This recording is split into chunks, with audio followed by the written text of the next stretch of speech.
Good morning, friends, and welcome. Let's start our class today with a prayer together.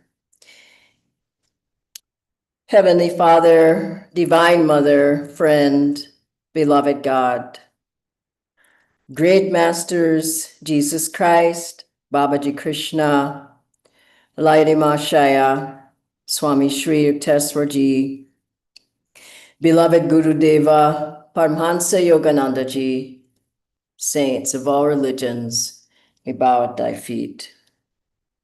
Help us to strengthen our faith in thee, to hear thy guiding voice, to feel thy protection ever all around us. We are thy disciples. Bless us and bless our class today. Om Shanti Shanti. We'll have a song by Swami Kriyanandaji now, and then an excerpt from a talk by Swamiji. Welcome again, friends.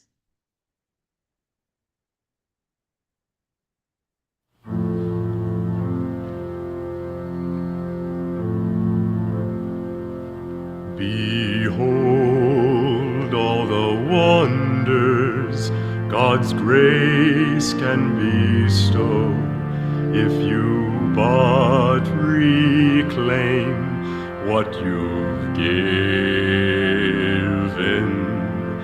Why not ask of God any wonder you crave? Worship me to satisfy all human needs. Dominion now over all this noble earth. All I ask of you is worship me. Get thee behind me, Jesus declared. Satan, know you not our Father offers love in your stead. His gift of love to all is my only food. He is all I own. What does man need but him?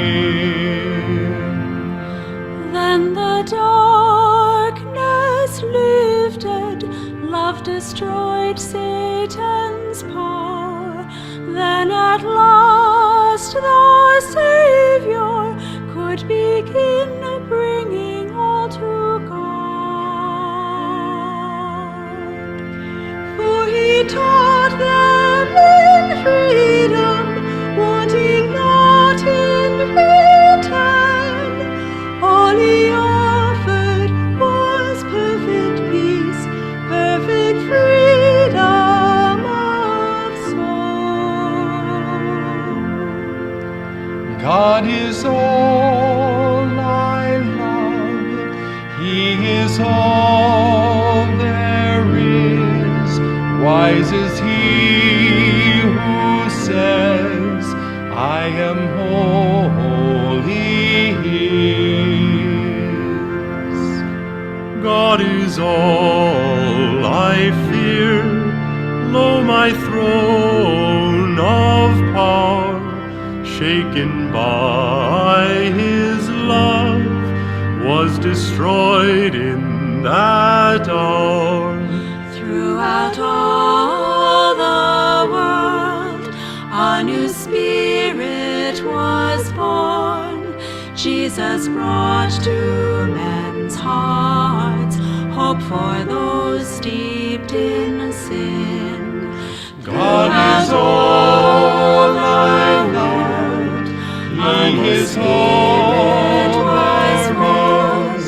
Jesus brought to men's hearts hope for those steeped in sin. God is all I loved, He is all there is. Wise is He who says,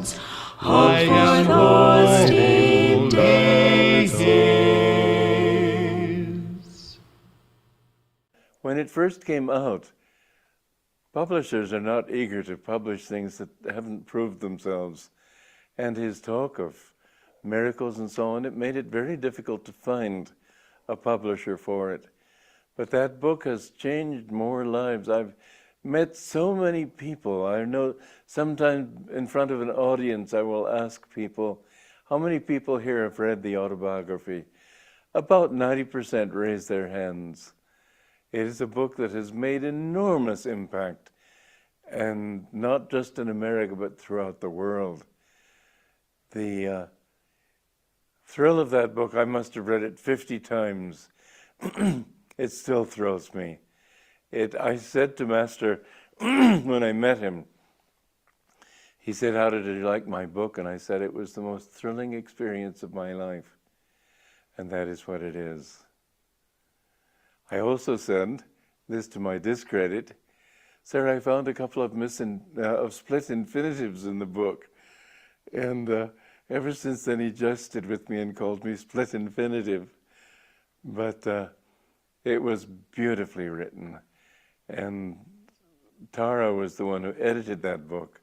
But I told him that, wanting to give him a further incentive to want to accept me, because I was a writer and I thought maybe that would be useful to him. Anyway, that wasn't why he accepted me. It was for my deep, deep longing. Master said when I told him how much it had meant to me, he said, "I put my vibrations into that book." I didn't know what he meant, but it's certainly true. You know, when Evans Wentz wrote the book, Tibet's Great Yogi, Milarepa, and Milarepa, when he was a boy, his mother had been cheated by her relatives of her inheritance, and she was very vindictive and wanted him to gain vengeance. And he learned from a black magician how to hurt them, and he hurt them badly. And then he realized that he'd have to pay for this great sin, and he determined to try to get out of that sin, of all that bad karma in one lifetime. And he went to Guru Marpa, his name was, and Guru Marpa, he had his books on the shelf there, his black magic books and his spiritual books. And the Guru Marpa made him take away those black magic books and throw them away. They emanated a vibration. The books you read emanate a vibration. When I was in college, my professor asked us to write our criterion of greatness in literature. And I wrote a book, an essay that did not get me a passing grade, but I knew I was right. I said that I see around great works like Homer, I see a white light. And the light around a book determines how great it is. Most books don't have a light. And that was what Master meant with that book. It is a holy book. Holding it in your hands is a blessing. And reading it, there is a power that comes through those pages. I think that's what accounts for its huge success. Welcome again, friends. Today we'll be talking about stories of faith from this great book, Autobiography of a Yogi. I'd like to start with one. This is from Rama Raised from the Dead. Rama was suddenly put to a severe test. Sri Yukteswar continued. He contracted the disease of Asiatic cholera. As our master never objected to the services of physicians at times of serious illness, 2 specialists were summoned. Amidst the frantic rush of ministering to the stricken man, I was deeply praying to Lahiri Mahashaya for help. I hurried to his home and sobbed out the story. "The doctors are saying, Rama, he will be well." My guru smiled jovially. I returned with a light heart to my friend's bedside, only to find him in a dying state. "He cannot last more than 1 or 2 hours," one of the physicians told me with a gesture of despair. Once more, I hastened to Lahiri Mahashaya. "The doctors are conscientious men. I am sure Rama will be well." At Rama's place, I found both doctors gone. One had left me a note. We have done our best, but his case is hopeless. My friend was indeed the picture of a dying man. I did not understand how Lahiri Mahashaya's words could fail to come true. Yet the sight of Rama's rapidly ebbing life kept suggesting to my mind, all is over now. Tossing thus on the seas of fate and apprehensive doubt, I ministered to my friend as best as I could. He roused himself to cry out, Yukteswar, run to master and tell him I'm gone. Ask him to bless my body before the last rites. With these words, Rama sighed heavily and gave up the ghost. Half dazed, I trudged back to my guru. How is Rama now? Lahiri Mahashaya's face was wreathed in smiles. Sir, you will soon see how he is, I blurted out emotionally. In a few hours, you will see his body before it's carried to the crematory grounds. I broke down and moaned openly. Yukteswar, control yourself. Sit calmly and meditate. My guru retired into samadhi. At dawn, Lahiri Mahashaya glanced at me consolingly. I see you are still disturbed. Why didn't you explain yesterday that you expected me to give Rama tangible form in the aid in the form of some medicine? The master pointed to a cup-shaped lamp containing crude castor oil. Fill a little bottle from the lamp. Put 7 drops into Rama's mouth. Sir, I remonstrated, he's been dead since yesterday noon. Of what use is the oil now? Never mind, just do as I ask. Lahiri Mahashaya's cheerful mood was incomprehensible. I was still in an agony of bereavement. Pouring out a small amount of oil, I departed for Rama's house. I found my friend's body rigid in the death clasp. Paying no attention to his ghastly condition, I opened his lips with my right finger and managed with my left hand and the help of the cork to put the oil drop by drop over his clenched teeth. As the 7th drop touched his cold lips, Rama shivered violently. His muscles vibrated from head to foot as he sat up wonderingly. I saw Lahiri Mahashaya! In a blaze of light, he cried out. He shone like the sun. Arise, forsake your sleep. He commanded me, come with Yukteswar to see me. I could scarcely believe my eyes when Rama dressed himself and was strong enough after that fatal sickness to walk to the home of our guru. Then he prostrated himself before Lahiri Mahashaya with tears of gratitude. The master was beside himself with mirth. His eyes twinkled at me mischievously. Yukteswar, he said, surely henceforth you will not fail to carry with you a bottle of castor oil. Whenever you see a corpse, just administer the oil. Why, 7 drops of lamp oil must surely foil the power of Yama. Guruji, you are ridiculing me. I don't understand. Please point out the nature of my error. I told you twice that Rama would be well, yet you could not fully believe me. Lahiri Mahashaya explained in a voice resounding with joy. My guru added, always know that the inexhaustible Paramatman can heal anyone, doctor or no doctor. What a great story. Oh, the autobiography is full of wonderful stories of strengthening our faith, helping us to remember the power of God flowing through our gurus, to help us to attune to them, to ask for their blessings, their help, their inspiration, their protection. Why did Master even write that book? He wrote it for us. I read the book regularly. I think we should just try to read one of these wonderful stories every day if we can, of God's help through the gurus.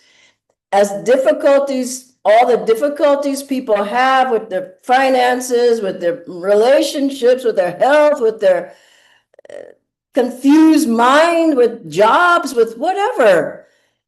The power of the gurus, it's shown in this book. I know Master wrote it for that reason, for us to never, ever, ever lose our faith. And I want to share just a few of these wonderful stories with you, but I hope you will, as I will, try to read one every day. The first one, besides that fabulous story, that story would wake the dead, honestly. But this next one I want to share, I'll just tell these because I don't have enough time to read them all. But Master, when he was a boy of 8, he had Asiatic cholera. He was very ill. Now, his mother's faith healed him. His mother's faith in her guru, Lahiri Mahashaya. And little Makunda couldn't even really move. He couldn't even put his hands together to bow to the guru. And his mother said, just inwardly bow, pray to him. He will heal you. He can heal you. Mentally bow to him. And little Mukunda did his best to bow. And his mother, had strength and deep faith in her guru. And then the story goes in Autobiography that a blinding light shone and little Mukunda's body was healed. And his mother said, just bow. The mother, after Mukunda bowed to her guru, it's so sweet. It says his mother just continuously put her head against the picture of Lahiri Mahashaya, saying, I know thy light has healed my son. Such a beautiful story. And I think when any of us, when we do healing prayers and all, but just go to the gurus, go put your head on the picture and just say, I know you can heal me. I know you can help me. I know you can help me in this situation. I know you're there. And just like Master's mother did. And the second one is the 2 penniless boys in Vrindavan. Fantastic story. How can people not believe? And Master said, he and his little boy, Jitendra, that was his name, yeah, he wasn't quite a believer. He said, this, his Master's brother Ananda says, you go to visit the city of Vrindavan. He gave them 2 tickets. He said, you won't have any money. You don't miss your meals. You must come back. You must see the Taj. You must see Vrindavan. You must come back and have all your meals and be able to get the tickets to come back. And he said, I'll be the most astounded person here. And Master says, I accept the challenge. And he goes there and 2 men meet them on the train and they take them and they have this royal lunch. And then afterwards, they go and meet a boy who says, you're my guru. And the boy takes an initiation from Master. He shows him, he gives him money, he shows him the whole city. He comes back, they come back to Ananta and he showers the table with rupees. It just is a fantastic story of faith in God, that God will protect me. God will protect us. And he did, more so. And his elder brother takes Diksha from him. This is unheard of here in India, but it happened. And the next one, Master gets his university degree. Now, he didn't go to class. So he says to his guru, I'm not going to appear and for the exam. And Sri Yukteswarji says, you must appear. You must get your degree. You must do it. And he says, no, I'm not going to go. I'm not going to go. So he says, you must go. And he says these words, I love it. He says, Mukunda, has the Lord ever failed you at any examination or elsewhere? No, sir, I responded warmly. Grateful memories came in a revivifying flood. And his guru says, not laziness, but burning zeal for God has prevented you from seeking college honors. After a silence, he quoted, so beautiful, seek ye first the kingdom of God and his righteousness, and all these things shall be added unto you. Then Swami Shri Teswarji says, just like as a footnote, what about your friend Ramesh Dutt? Why don't you ask him to tutor you? He only had 5 days left. And he just says, what use is it now, Guruji? I haven't gone. He says, don't ask me. Don't say anything. Talk to your friend. He says, Ramesh is busy, sir. He's busy. He said, he'll find time for you. And he asked Ramesh, he says, yes, I'm at your service. And he tutors him all the way through. And at the last minute, Ramesh remembers something, and he goes back to Mukunda. He says, I think the professors are going to do this. And so beautifully, he gets it just right. And the second question on the exam, he says, write something. The professor says, write something about someone who you honor, you praise or you honor, who has helped you the most in your life. And Master had predicted, I'm going to write everything on that exam about your teachings. And he did. He wrote about Swami Shri Teswarji, and he got his university degree.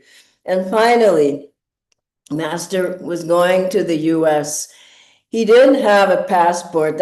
He miraculously got that. He didn't have the money. He miraculously got that through faith in God. He said he was going. He didn't know English. Once he got on the ship, he prayed deeply to his guru to tell him, to help him.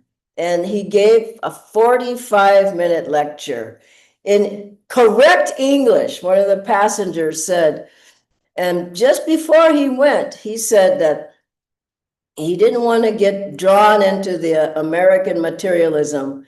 He wanted God to come to him and tell him that he would protect him.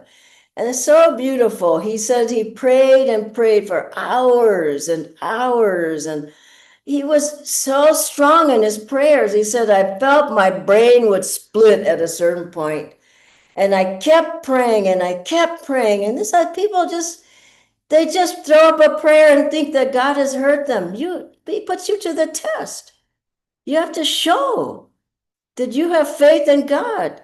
You have to show that you're going to follow that faith and follow that guidance. And Master kept praying and kept praying. And then a knock came on the door, and he opened it. There stood Babaji.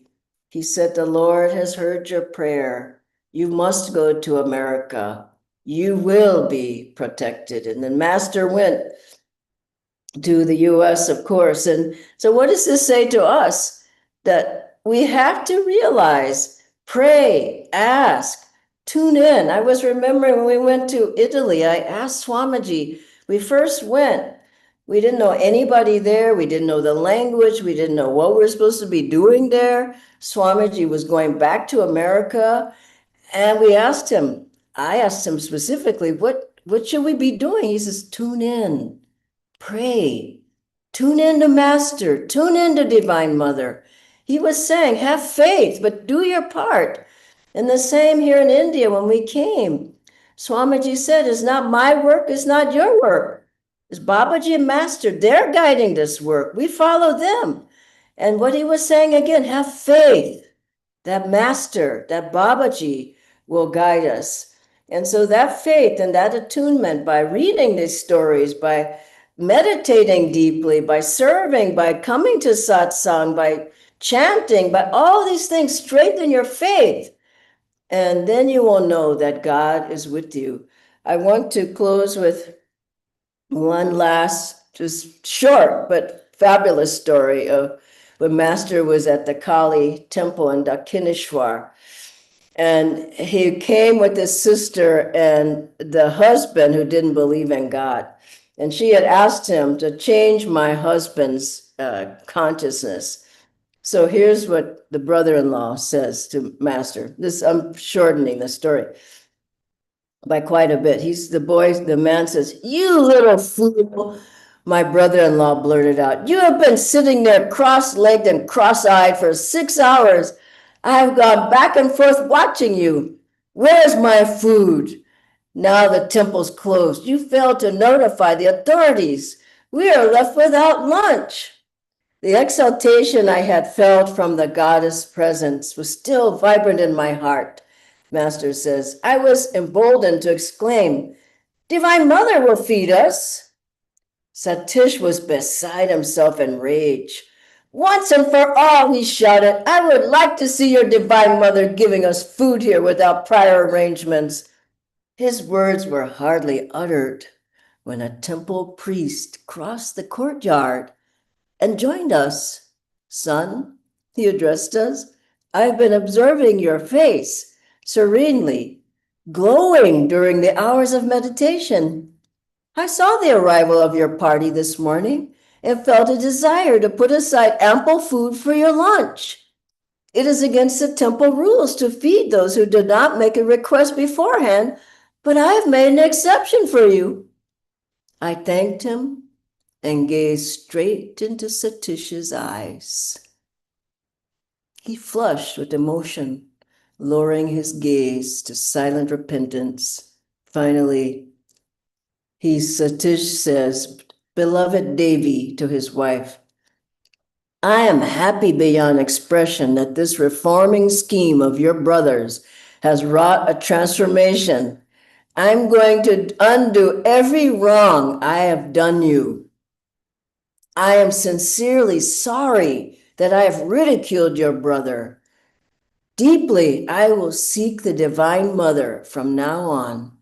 Someday I will surely find her. Years later, I visited my brother-in-law, Master says, in Delhi.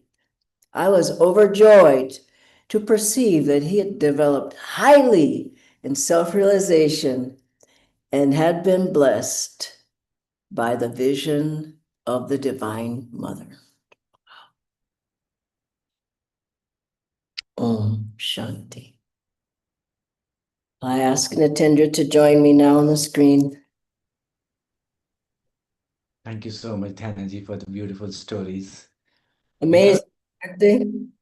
Absolutely and powerful. We have a few questions, Dhanaji. So, when we were sharing the stories, and every time I read these stories from the book, also, they provide a different perspective than I had not known of them earlier. Why is that so? Was I not reading it carefully earlier, perhaps? Actually, we know our consciousness is changing every day, every moment. As we're on the path, as we do Kriya, as we have the grace of our gurus, as we serve, everything we're doing is changing our consciousness. So we're seeing with different eyes every time. Even reading this now, I mean, I've read this so many times, and you heard Swamiji said he read 50 times. Every time he feels inspiration, every time you read, everybody who without fail doesn't say, I've seen more in the pages that I've read. So our consciousness is always changing. And I think Master points out different things when we need to hear them more. He sort of highlights the book in different places so we can read those parts more deeply.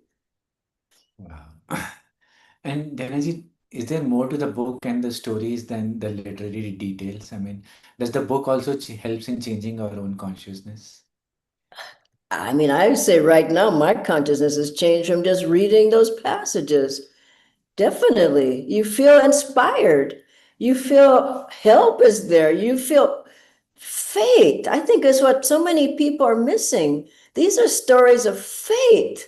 These are stories that God is there. These are stories that our gurus are on our side, as Swamiji would often tell us. These are stories that they're not miraculous, they're practical. The guy got his, he helped, the guru helped Master to get his university diploma. I mean, that's practical. It wasn't like he lifted him up into the heavens and all that. I mean, he healed his sister's legs. That was another story. He got healed from cholera. There are many, these stories are like daily life, the God and gurus helping you in your daily life. Wow. How many stories, how many books have daily life, practical? And this is what this book is about. Thank you so much, Dhanaji. Just one last question. How did you develop strong faith, and what examples in your life are there about faith? Definitely, I have strong faith. I mean, it's still developing, but it's quite strong. And I think one of the biggest things was I saw my life changing. I saw it changing drastically as I was on the path. More and more big changes happen.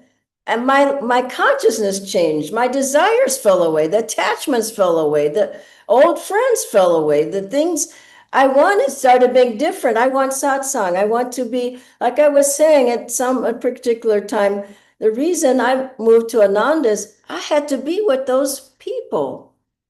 Those were my people. Why do we come to the center? We want to be with our friends, our guru bhais. There's a vibration. That changed. I think one of the most miraculous things that of God's and Guru's guidance and help in my life, where I gained a lot of faith, was coming to India. I didn't want to come to India. Swamiji was here, and there were some people here, and I never thought about coming to India. I just would pray to Master, what you want. And then once I was giving a satsang somewhere in Oregon, and just before I went, I was just studying and preparing, and I opened the book, Songs of the Soul, I believe it was, and I was just asking Master for guidance, and I opened the page to My India. And I went, gee, why am I reading this? And then a month later, there was, maybe two, there was a pilgrimage to India. I had never been to India. Someone at the same weekend in Oregon gave me several $1,000s and said, use this as Divine Mother wants. Now, I can tell you how many times that's happened, not a whole lot. So I get this go to My India and money, and the pilgrimage was happening. So I got on the pilgrimage and I came to India, and Swamiji says, you should be in India. And he said, I want you to be here. But that didn't happen. I went back because I was in the Kriya Sangha there, and they said, no, you need to keep your job here. I just kept having faith with Master, whatever you want, whatever you want. And then my life turned around completely, something completely unexpected. A huge test came. And I remember I just was thinking, I don't know what to do now. I mean, I just don't know what. And then Jyotishan Deviji called me and said, we're going to India. Do you want to come with us? And I said, I don't really know, but if you say I should go, I'll go. I mean, I was just going with faith in Master, faith in Swamiji, faith in Jyotishan Deviji. And then I end up in India. And Swamiji said, I wanted you to come. I want you to be here. And he had his arms out to greet me. And how did that happen? I just followed what Master was saying. I didn't know anything about India, karma, reincarnation, dharma, Indian. Oh, I knew our masters, I knew the teachings. But the fact that I ended up in India, is a story of complete faith in God. And I'm glad I had the faith to follow, because I could have said, no, I don't want to go to India. I've been there 20 and a half years. Obviously, I was supposed to come. And that is in my life, the greatest story of faith that I can share with everybody. God bless you all. Thank you, Natindra. Bye-bye.